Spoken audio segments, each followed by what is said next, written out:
mo kailangan ng life insurance. Alam mo kung bakit? Dahil una, alam mo na habang buhay ay meron kang maayos at malakas na pangangatawan at mabuting kalusugan. Pangalawa, sigurado ka na hanggang sa pagtanda mo, tuloy-tuloy ang iyong income.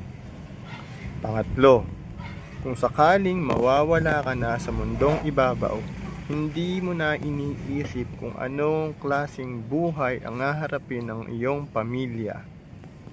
Ito ang pinakaimportante sa lahat kung bakit hindi mo kailangan ng life insurance.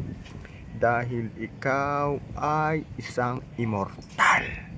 Oo, isa kang immortal. Pero kung hindi ikaw ang nabanggit sa taas, aba, kaibigan, mag-usap tayo. Pag-usapan natin ang mga kailangan mong preparasyon para sa iyong pamilya.